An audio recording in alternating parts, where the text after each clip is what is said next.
In the moment. There are pivotal moments in life where our confidence and creativity can truly shine. However, true success requires building trust together. Join me for this week's thrilling episode featuring renowned comedy master Neil Mullarkey and discover how sharing laughter, listening with intent, and living in the present moment can make life truly fulfilling. Welcome to the Forged by Trust podcast. I'm your host, Robin Dreek, professional speaker, executive coach, former U.S. Marine, spy recruiter, best-selling author, and your trust and communication expert. Coming up next on the Forged by Trust podcast. So Mike Myers introduced me to improv, and it's all about listening, working with what the other person says, and being comfortable with uncertainty. That trust begins when we understand our story, when we begin to understand the other person's story, and acknowledge that story is still developing. Now, if you go back to the very simple idea of improv, it's you accept whatever the other person says as an offer, a little gift. They've given you something to build a scene, and you give them something back, and they treat it as a gift. We call it follow the follower. Beautiful. You mentioned laser. Those are my 5 letters about listening. Listen to what's happening, accept the reality of that person or what's happening in the world, send an offer back so that you are now owning the reality, explore assumptions, and then the R is reincorporate. Like I mentioned before, it's always fun to bring something back. The Forged by Trust podcast is a show where we explore the essential skill of forging trust for building an innovative culture and exceptional leadership. Join us as we delve into the behavior skills and communication techniques required for success and learn from the best in the industry. Our guests include spies, spy recruiters, master interrogators, best-selling authors, thought leaders, and innovators who will share their insights on building teams, partnerships, and exceptional leadership by forging trust. As your host, a global behavior expert and master spy recruiter, I will guide you through the process of building authentic connections based on trust. Stop settling for less and learn how to master communication skills you need to move beyond transactional relationships and into mutually beneficial collaboration and partnerships. Whether you're a student, entrepreneur, C-suite executive, or parent, forging trust is the key to unlocking your potential. Today's episode, In the Moment, was my good friend, comedic genius, Neil Mullarkey. Neil is a unique communication expert. You may recognize him from his performances in Whose Line Is It Anyway?, 2 Austin Power movies, and the Pentaverate on Netflix.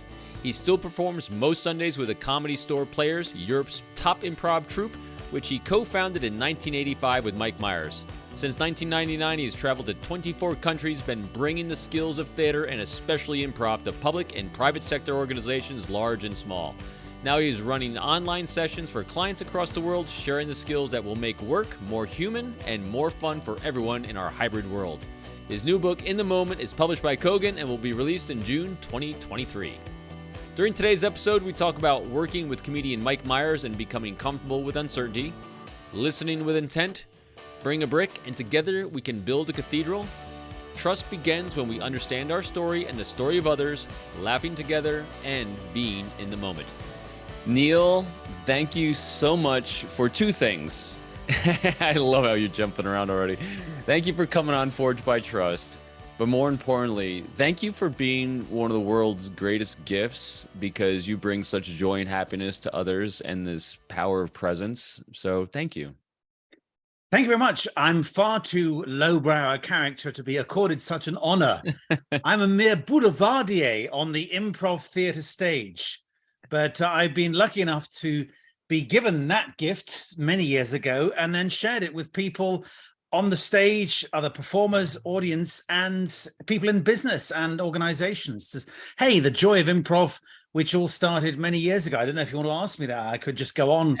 This could be my podcast. This is hands down the easiest intro or opening I've done, because you're already going where I want to go. What was a spark all those years ago that inspired you to get into improv, to share this gift of yours, and where'd that journey begin?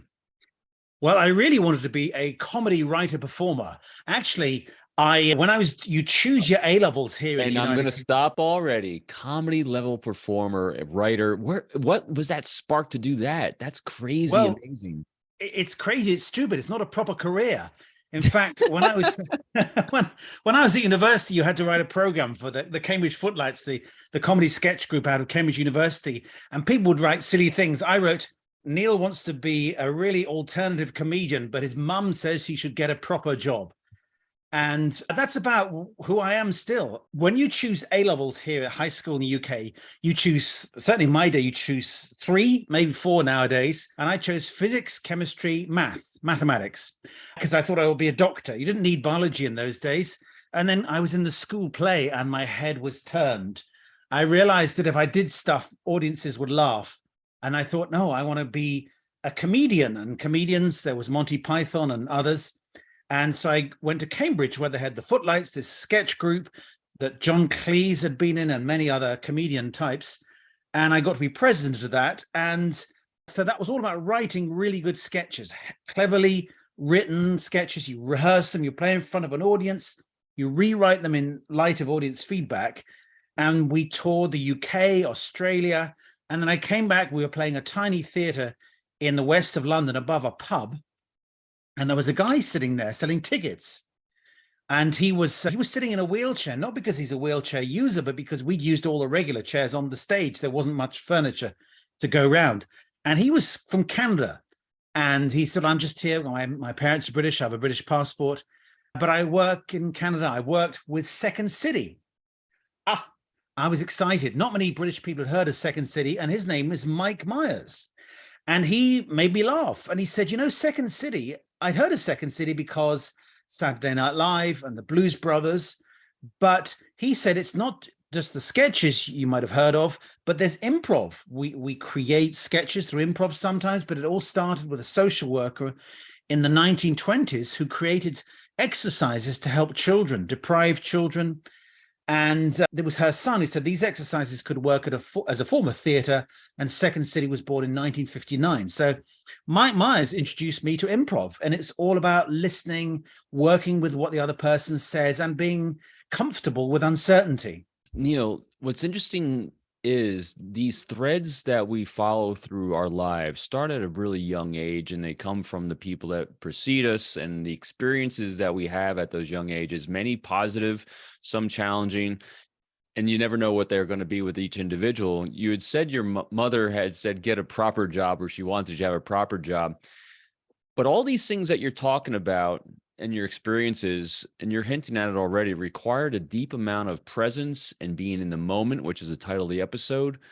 Do you know what behaviors you might have started been exposed to, or who modeled that behavior for you, or where do you think that ability to be really present and see what was around you with that kind of deep curiosity, where that might have originated from? Like many things, it was probably my dad. My mum also listened. My dad was a big comedy fan, and we had so many running jokes in our family. My father had had a pretty tough time. Do you remember one by any chance? No, it was all in the moment. Oh, okay, right. It was all, he would do this to me if I was misbehaving right. With his eyebrows. And it's just little jokes, a little, not even funnies, but just kind of moments where humor lubricated the discussion around the kitchen table, the Sunday lunch table. So I probably got it from him. I also noticed when you're a small person, you're a child, you notice which grown-ups listen to you and don't listen to you. Right. And you warm to those who do listen to you. And Neil Mullarkey is my real name. And I just really remember people who got my name wrong. They call me Nigel or Neville, thinking, oh, why didn't you take the trouble? And then Mullarkey, people think it's a made-up name or whatever, but there are people who got it wrong. It's Mr. Mulligan, whatever. And I suppose those who took the trouble to notice me. And I also was a big fan of a guy called Desmond Jones, who was a zoologist, British zoologist, who wrote a book called Man Watching. And he was a guest once on Parkinson, which was the big chat show here in the UK. And he talked about eye contact and body language. And I was excited because I noticed the difference when somebody looked at me. And I noticed the difference when they didn't. And I was small. So when they took on board a child, that was, I suppose, something that made me think, I want to be someone who does listen. I noticed the impact that it has on me. I'd like to be able to have a more positive impact on others. That's, I suppose, the the sense of being present. I would call it just being aware of other people, being in the present, being in the moment, in the now. That's quite a spiritual, aesthetic thing, I would say. Yeah. And I've called my book In the Moment, but a lot of people think it's like living for the moment. Whatever happens doesn't matter. And we're in the moment was this matters, this moment with you. And the moment may last a longer time than 3 seconds. But in improv, the moment is here. It's very fragile. It's for the audience. It's for my fellow performer. And something could go this way, something could go that way. And the seeds of possibility are there. But also you shouldn't hang on too much to where you thought it should go, because pretty soon it's going somewhere else. And the joy of improv is going on that journey with somebody else and sharing that ambiguity and an uncertainty with a performer. And then I guess I thought this is a really powerful listening ability, and I call it intentive listening with intent. And that's how I came across you, because you talk about listen to validate rather than to judge, listen to somebody else's goals and objectives rather than your own. You said you said a lot of really powerful things in there. One thing that I really gravitated to was moments are really fragile. How do you caretake a fragile moment to deliver it and package it well for someone else? Gosh, so I must always revert to what we do on stage, right? Because the moment can sometimes go. And sometimes newbie improvisers want to write the whole thing now. And Right. Del Close, who created Second City, he said, don't write the whole thing on your own. Just bring a brick and together we will build a cathedral. Oh, beautiful. And that still makes me tingle. I can't help but have some idea of where it could go. And most people say to me, wow, it's terrifying. You don't know what you're going to say on stage. And I say, that is where you need to be. And I remember Keith Johnston, who's one of the gurus of improv, who died recently, who was British, but went to Calgary, created theater sports. He said it takes years of Zen Buddhist meditation to be truly empty in your mind. And if you find yourself on the improv stage, what wisdom you have gained, where you've got no idea what to say. For most people, that's terrifying. I don't know what to say. I'll look stupid. And when you watch an improv show, the audience loves it. When you go, that's their favorite bit. It's not how clever you are. Now, of course, if you're writing comedy and you stop, I don't know what to say, you've made a mistake. But in improv, you go, stop. What is the moment telling me? It's almost like the moment is telling you where to take it. As somebody once said, improv is it's less about creating than finding what's emerging. Oh my gosh, yes. Let's talk about that, Neil. These are such powerful observations, skills, tools, and techniques, the gift of listening as you're describing it. So we had this spark, as you're describing it, where you meet Mike Myers and everything. So how do you make that transition from this early passion that was kindling from wanting to be a doctor to this? Well, I studied physics, chemistry, maths at high school. Then I transferred. I wanted to do, they had a course at Cambridge called Social and Political Science. And you weren't allowed to do it in the first year. So I did economics. And they let me in because I had maths. So even though I had physics, chemistry, I didn't have an economics, but maths was enough. But then you get into statistics, and I wasn't very good at statistics because it's boring, it's numbers. Maths at its most beautiful is imaginary numbers and X and Y and the possibilities. And the square root of a negative number leads you to land a man on the surface of the moon. Anyway, so I did economics for 1 year and found it frustrating when they would say, well, this is rational behavior.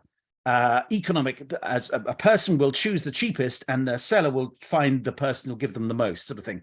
And I said, I'm not rational. I'm psychologically open to all sorts of persuasion, much of which I don't know about. So I did then 2 years of understanding sociology, social psychology, child development. There was a paper called Attitudes and Personality. So I was already interested in people.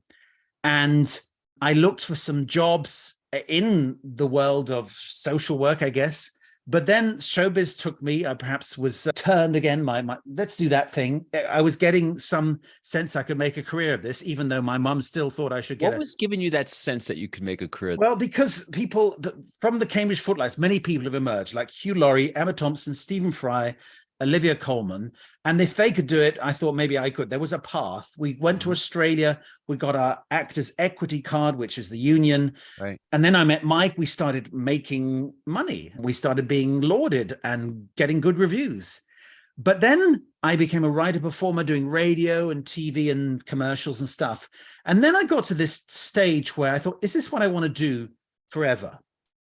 Probably mid-30s, maybe. And I liked movies. I like independent American movies, French movies. Should I be a director? I went on courses and to learn to be a director. And then I went on a producer course and I got excited by the whole idea of how to finance a movie. And when I was doing movies and commercials, I thought, who's got the most interesting job? The producer, the director, they're on all the time. And I gradually started reading about the fact that people from the arts were asked into business and organizations to bring their skills gradually. And then a turning point, I suppose, came when I heard about a man called Frank Farrelly from Madison, Wisconsin, who did provocative therapy. And I went to see him in the Netherlands, and he was teaching his way of intervening to executive coaches. I'd never heard of coaches, but there were these Belgian people, these Dutch people. And Frank's thing was almost reverse psychology. If somebody says, I want to give up smoking, you go, smoking? Why? Smoking's fantastic. It's great. And then it makes the client go, hang on a minute, do I want to give up smoking? And he says, he called it, you do it with a twinkle in your eye, an open heart chakra. And basically he was doing improv. He was saying, give me an offer, which is what we talk about in improv, and they yes and. I want to give up smoking. No, the problem is you'll never give up smoking. Look at you, there's no chance. And again, the client goes, actually, do I want to give up smoking? So his ethos was already and always the solution is within the client. Right. And I want to help them out. I want to satirize their self-limiting beliefs to bring out the solution they know that they can find and they can put into practice. And so gradually I thought I could bring some of that to business. Improv is great because it's about listening, co-creating, working together. And of course, I started saying it. And this is where my book, I've got a thing called a whole chapter called Serendipity. I said to people, I want to do this. And then gradually the energy comes towards you when you say this. I think Goethe, the German writer, had something like, if you say something, kind of energy comes to, he probably said it better than that. But it was kind of, there was an adage. He said, oh, we like the look of Neil. Can he do something? Can he do 20 minutes stand-up on credit cards? No. Luckily, they spoke to my voiceover agent, and she knew that I'd been talking about this. She said, nobody can do an afternoon improv. Somebody from a consulting firm was sitting next to my wife at a hen night. And my wife said, my husband wants to teach improv to business people. And they said, oh, this is great because we've been getting Shakespearean actors to teach them how to project and deliver beautifully. But improv is what happens if you have a tough crowd. And you have to be in the moment, agile. The client doesn't know the script. And so gradually I put my head above the parapet and said, I think I have something to offer here. This idea of improv, being in the moment, listening, working with ambiguity, has something to say to organizations.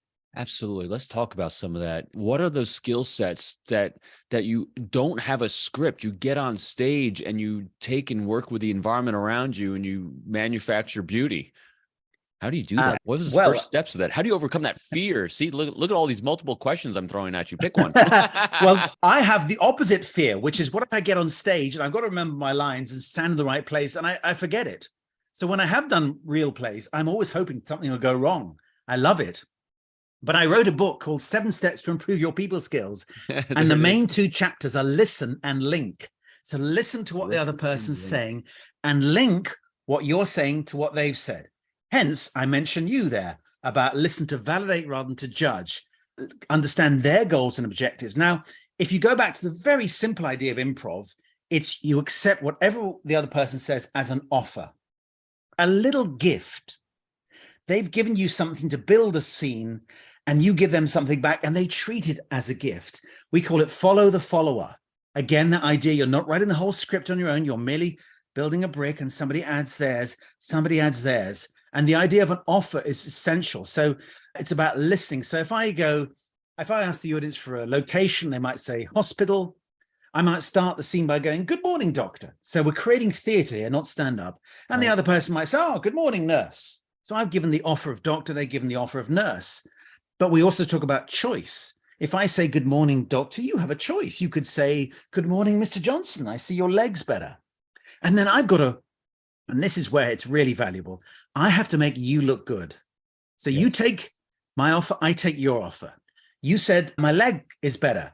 Great. How can I make that work? How can I make your idea really fly? Yeah, my leg is better. And I'm playing soccer again, football. And the other person didn't expect that, but soccer. Yeah, yes. And I heard you scored 3 goals at the weekend. And that's the idea. And that's when you've seen a show, an improv show, we give a little, just it's short turn taking. Yes. And they throw it back, we riff. Nobody's writing it on their own. There's the yes, I accept your offer, and here's my contribution to move it forward. And that's basically the rule. And I did a 2-week course in improv, and very soon you begin to realize this is addictive. This is the not knowing is powerful. Yeah.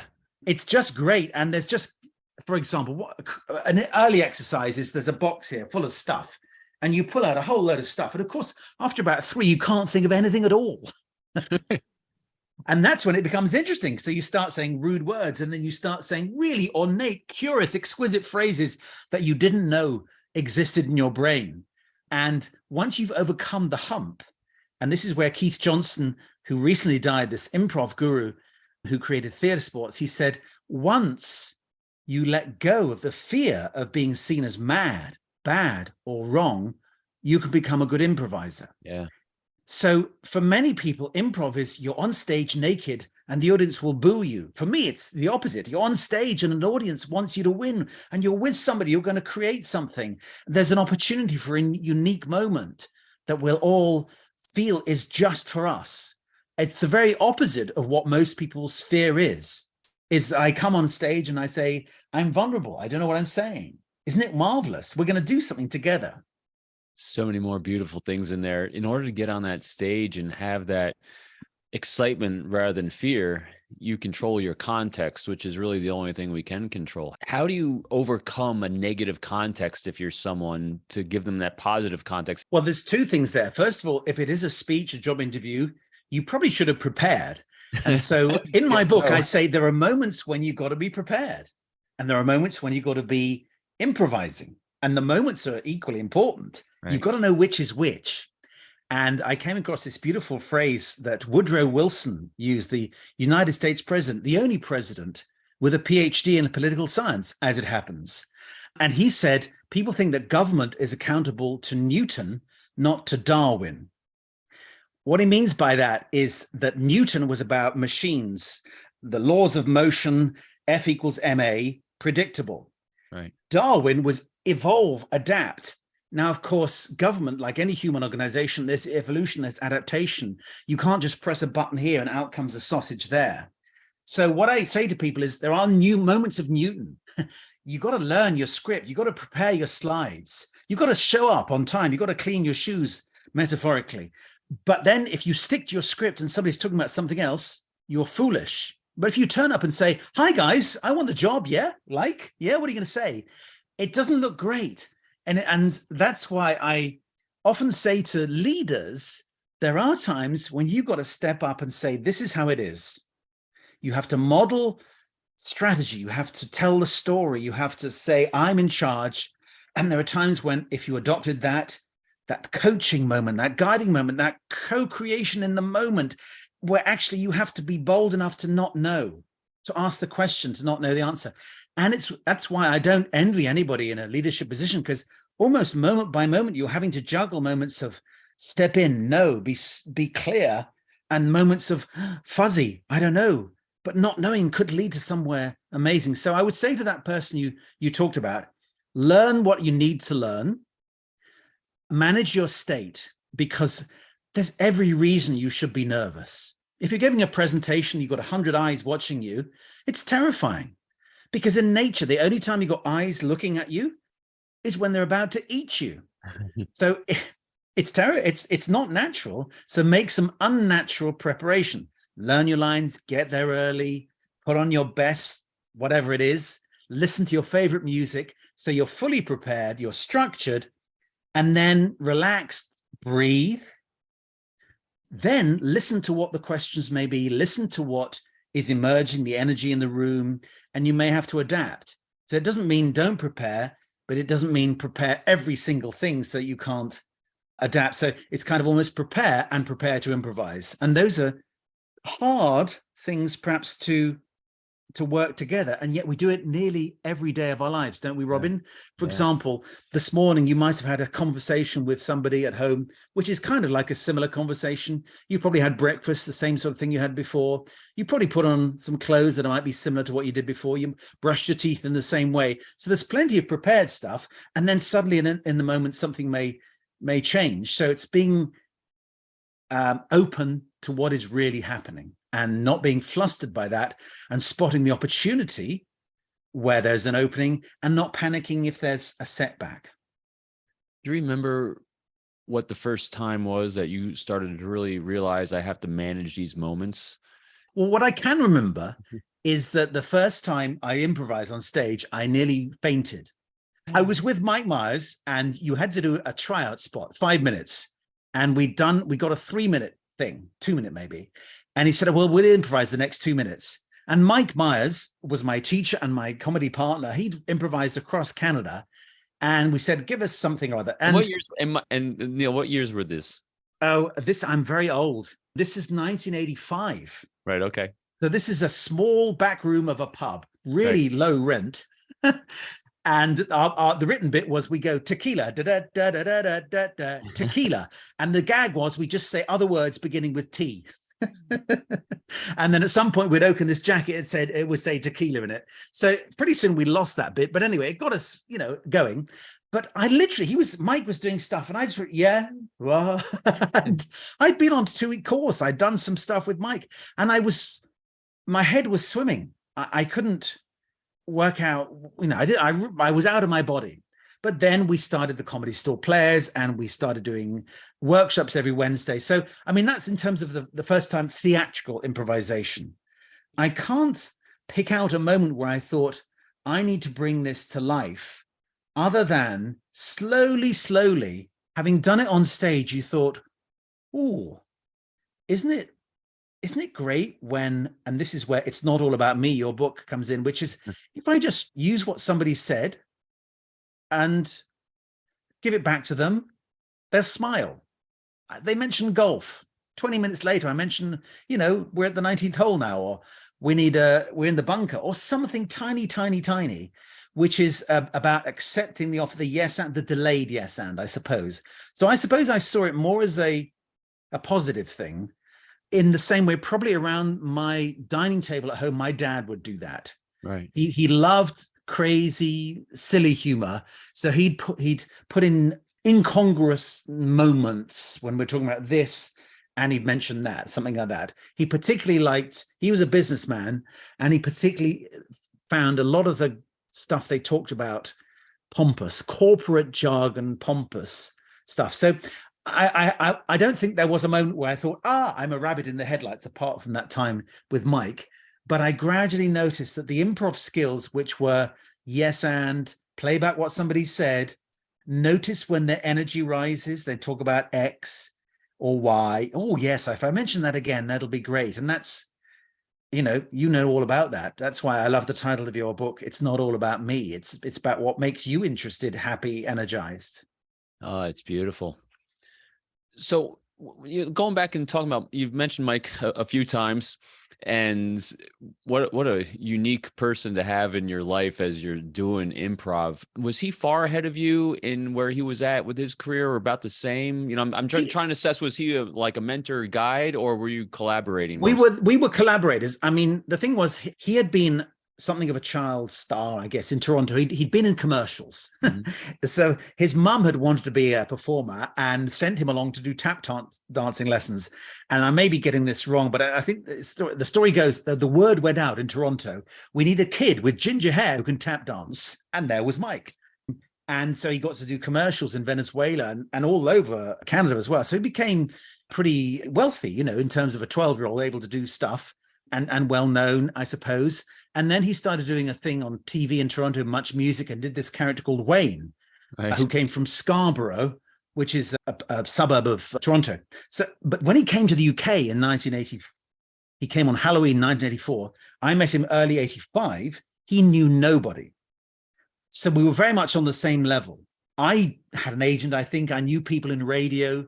People would come to see me because they'd maybe seen the Cambridge Footlights or something. So we were equal. Of course, he had a huge talent. He's still the funniest man I know, funniest person. He was great at writing. He was great at improv. We wrote sketches to play in these pubs. And then after a while, we had an hour. We play in theatres and the Edinburgh Festival. So we were a comedy double act. Mullarkey and Mars was our name. And then 86, he went back to Toronto for a few weeks. His dad was not well. He went down to Second City, Toronto, and they said, actually, we're ready to have you. Because previously he'd always been passed over promotion to the main stage in Toronto. He was in the touring company. So he came to UK because he had a British passport. So then he went back on the rails that he'd been on previously, which was Second City. Then he went to Second City, Chicago, then Saturday Night Live, and so forth. Right. But at that stage, we were, equal. We were playing these pubs and clubs, and we couldn't afford to buy drinks. I remember sneaking in a tiny can of beer once for each of us. We couldn't afford what the customers were paying. And if you ever find pictures of us, we look deeply undernourished. There is a YouTube from 1986, I think, at the Edinburgh Festival. And we were doing door splits, so we might get £5 from the person running the event or something like that. So, but then he's my friend and became a mentor nonetheless, and we were always talking. And I did some rewrites on his movie So I Married an Axe Murderer. I'm in Austin Powers 1 and 3, and then I was in his Netflix series, The Pentaverate. So we're still friends 38 years later. Seen them all. So Neil, here's what I'm really curious about. Well, I'm curious about all of this besides the eyebrows going. There's obvious things that we take from others. You collaborated on a lot, but what did he take from you? What do you think he learned from you? Wow, he's always very complimentary about me. I would say he's taken a further British sensibility, comedy sensibility. He already had that from his parents who are British, but then moved to Canada. He's some characters I could see. We used to do a sketch called Dr. Wicked. So Dr. Evil. There are moments. Dr. Wicked was so evil. He was invisible, like the Invisible Man. So I wore a tea towel on my head with glasses. So there are moments he's taken from our shared banter and riffing. Sometimes there's a moment that I can see, that was something from our sketch. He's taken a sensibility perhaps as well. He particularly likes playing British characters.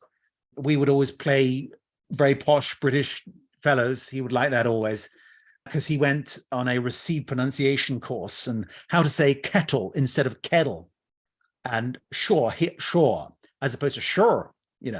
So I would say, what does he say? He's taken friendship. I would say we are very loyal to each other. I saw him last week. He was over in the UK, and we went to see Bletchley Park, which is where they basically decoded the Nazis' messages thanks to the Enigma machines and others. Gosh, yes. And he's obsessed by that. His mum was actually in the UK, and she was one of those, those things they pull things across ships and airplanes across maps. That was what his mum was doing. Oh wow! So he just loves British history. Oh yeah. So what have I given? I've given him friendship. I would say what he's taken from me: friendship, a British sensibility, a sense of humor, and also this is something that famous people, I feel, need, is people who remember them before they were famous. Right. And although they can go in limos, there's somebody who'll bring them to ground and remember those moments when we couldn't afford stuff. Right. And we died playing some tiny place where it was a tough crowd, where somebody said something unpleasant to us, another comedian or whatever. Those moments are what he's taken. For all his hard work and success, he knows where it's sort of, that was a staging post on his journey. You give the greatest gift that you give anyone, that any human being could give, and the gift of presence, of seeing people for who they are. It's poetic. So Neil, how do we take that beautiful gift that he's taken from you, most likely more profoundly than you realize, about seeing him and being present? And what was the inspiration then to shift to, hey, I need to teach and fuse it in multiple aspects of life?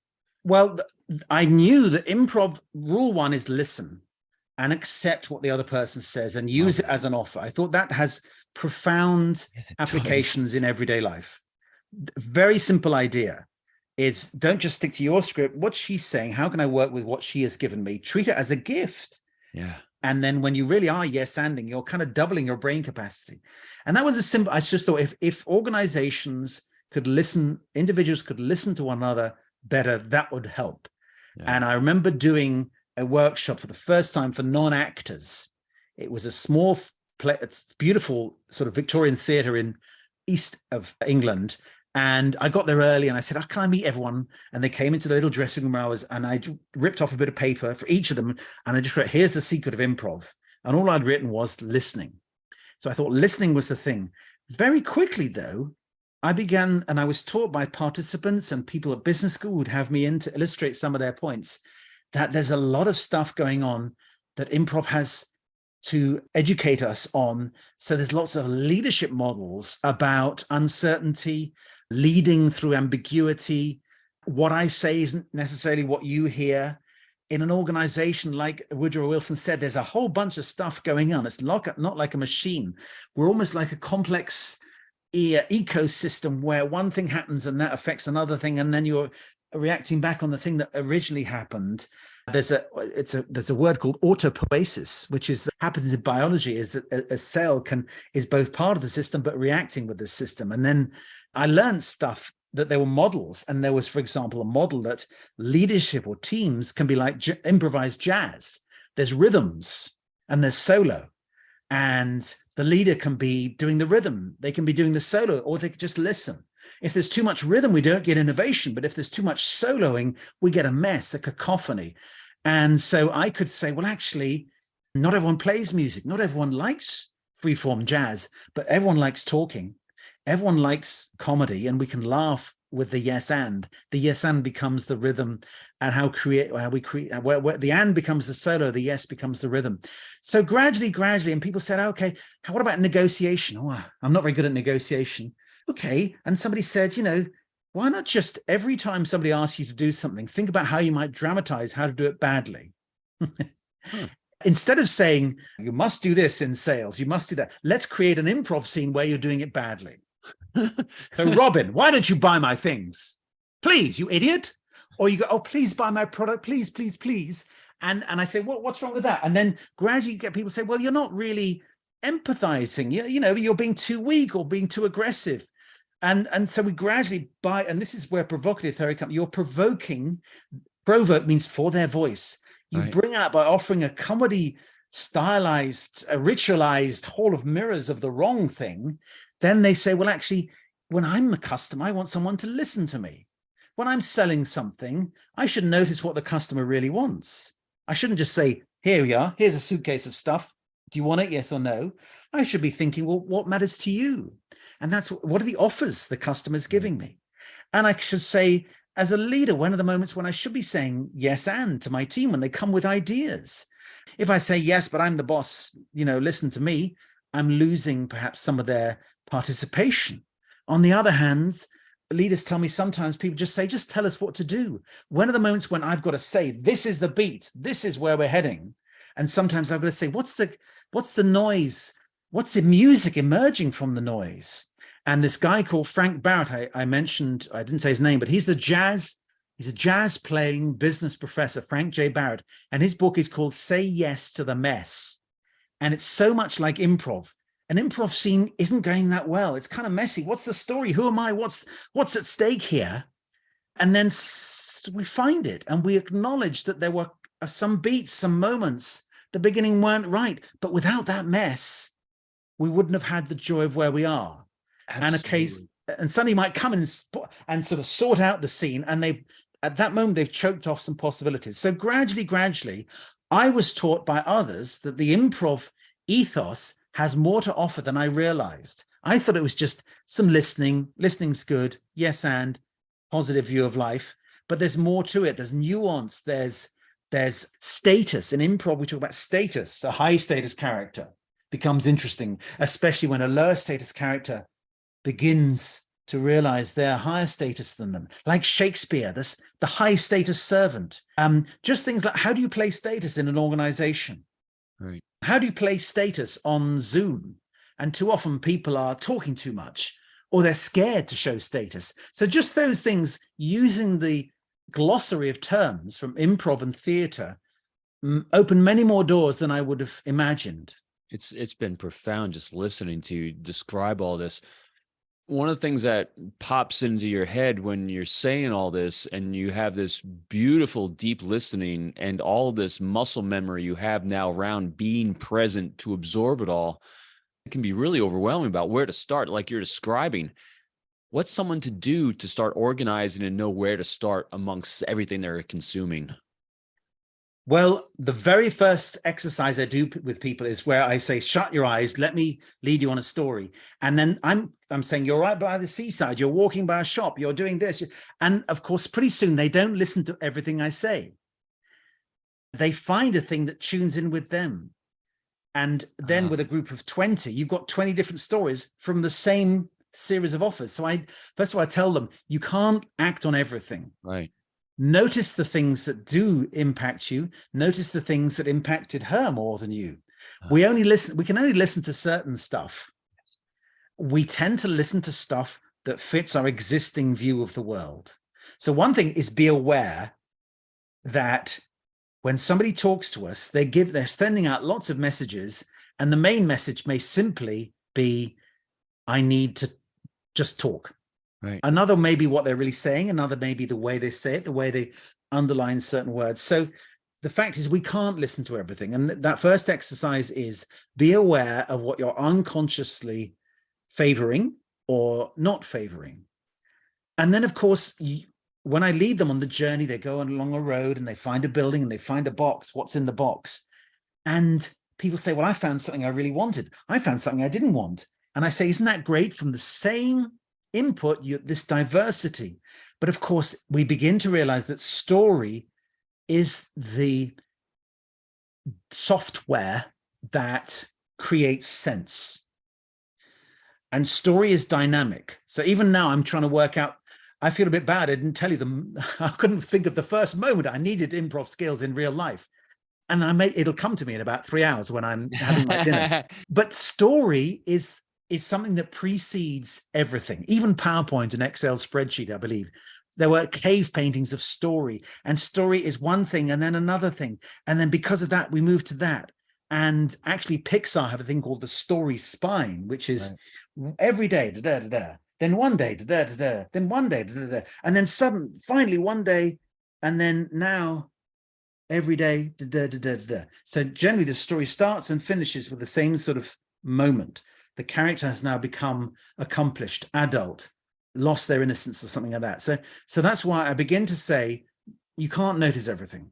Right. It's exhausting. And there are people who do notice everything and can brilliantly, draw pictures from a second of seeing something. But most of us unconsciously choose what to ignore. I guess I begin to say, what are you ignoring unconsciously that could be of use? And then there are times you have to decide, what's the story where I've got to work with that offer? What is my story? In hindsight, I can tell it more readily. So the best stories have setbacks. I'll tell you the moments when I thought, this isn't working.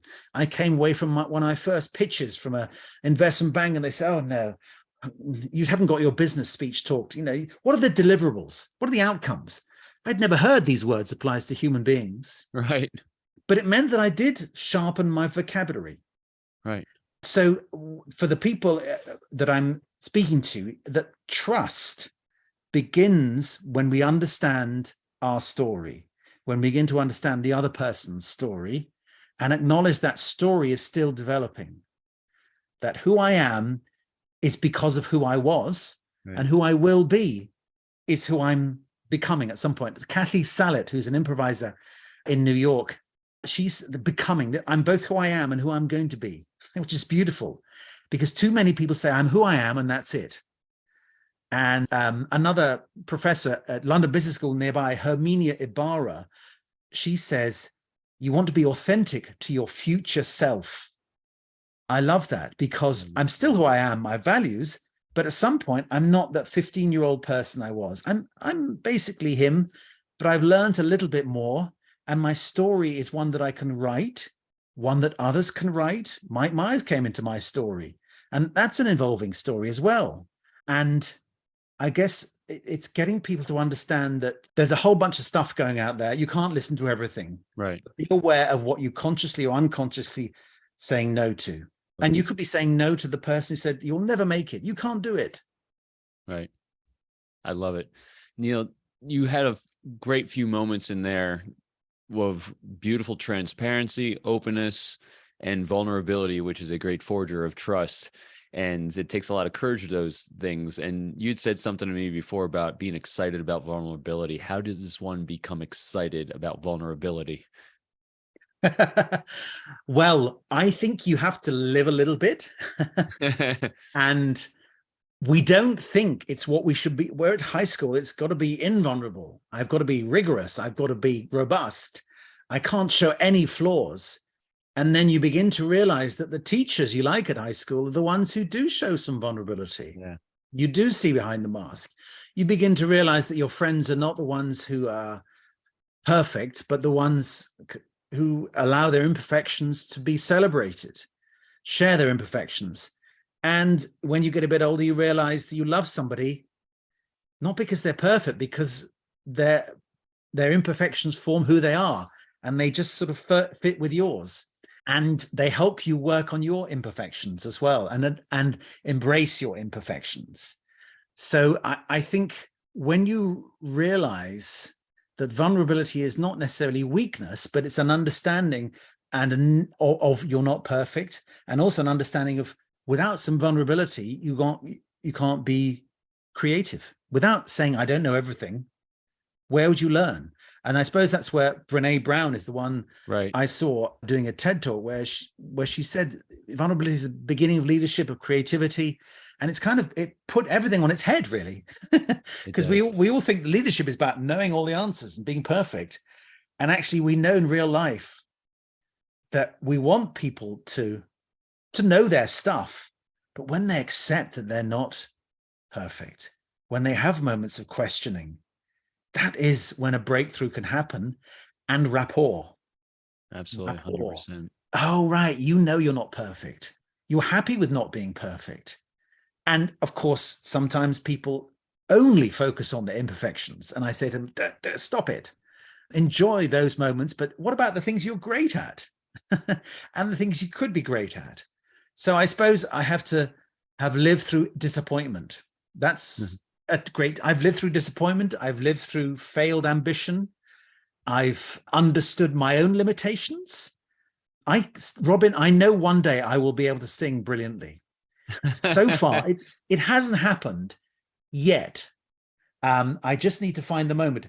And occasionally when I sing in French, it seems to work on the improv stage. That may be because I grew up in France, and that was before anybody told me I couldn't sing. So you mentioned failed ambition. Are you at liberty to share what one of your failed ambitions is? Yeah, I think I wanted to be a famous comedy writer performer. And I know lots of famous comedy writer performers, and it's fine for them. And I look at what I'm doing and I really enjoy it. Oh my God. I like going into organizations and they don't know who I am. They may have heard the Comedy Store, and they may have heard of Austin Powers. And I go in and say, look, there is this thing, improv. Let's play the game. And I come away and they are empowered and delighted. They've laughed together and I feel great. There's somebody from Hong Kong, Teresa Norton, who does improv and theater skills as well with business. And she said, isn't it great? Because when you're an actor, you might spend 3 hours on stage. We spend 35 hours with people sharing the same joy. And I think, yes, of course. I am helping people with their lives, which is Monday to Friday, 8 hours a day or Yes. more, rather than just they invite them to the theater for a couple of hours and they may laugh or may not, which I do as well. But I realize I'm actually part of them understanding how they might be more creative, get on better with people, feel more themselves in the daily lives that aren't just inside those moments and they watch something on the theater. And so that really empowered me, where she was telling me that we're working with their whole lives, not just the moment they sit back and watch a moment of theater. So my ambition, I thought, I'll be a writer performer, I'll be famous and rich.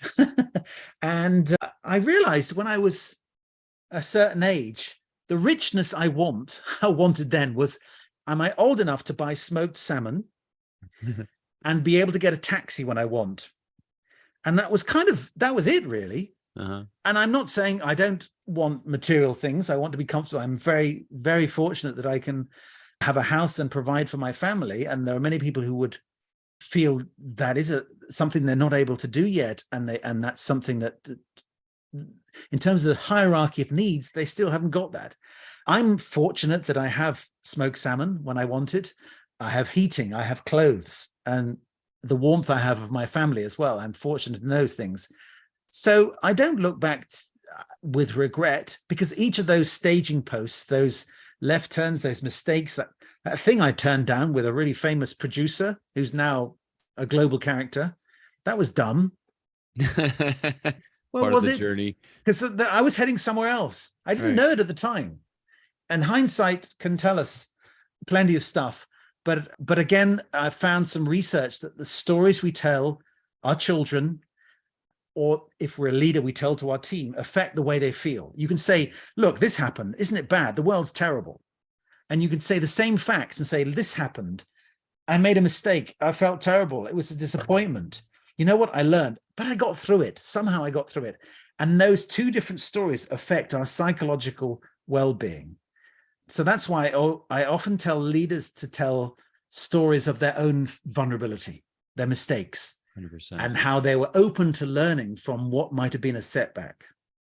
100%. Neil, I can go on for hours with you. You are just a treasure trove. You have a great book, In the Moment. We have delved so deeply into your life. I want to make sure, though, that you have a chance to share anything you want from the book that I didn't have a chance to ask you about the book, whether it's laser, whether it's anything else. What's one or two things from the book you want to make sure you shared before we move on? Well, thank you for that. The book is called In the Moment. And I stress to people who are fearful of in the moment, living for the moment, that means being irresponsible. I say, no, being in the moment, being present, listening to yourself, your unconscious, listening to the other person. And sometimes a moment could be a longer period. That moment, 6 months, when you were realizing you wanted to change job. A moment can be 3 seconds where you realize it's hot, it's cold, there's a noise. A moment can be a moment where in hindsight, you realize there was a change. So the book is using improv methods, but also saying should we plan, prepare, structure, right, and not to be worried about being in one or the other, but noticing when one is required versus the other. So I've said a lot of the stuff that's in it today. Yes, about, and you mentioned laser. Those are my 5 letters about listening. Listen to what's happening, accept the reality of that person or what's happening in the world, send an offer back so that you are now owning the reality, explore assumptions, explore, really, is that what you've taken that for granted? Explore how she really feels. What you thought she felt isn't actually, and then the R's reincorporate. Like I mentioned before, it's always fun to bring something back. Oh, you like golf or something like that. You bring back, and they do it so well in Seinfeld and Curb Your Enthusiasm, where something happened and you bring it back later. It's a lovely way of creating a little bit of humor that's authentic and not bullying. You're sharing the humor because somebody said something to you. It's that you can then bring back later, or they might even say they have a child, a friend, a holiday, or when you mention it a few minutes later. So laser is my 5-letter mnemonic, but I talk about serendipity. I talk about virtual.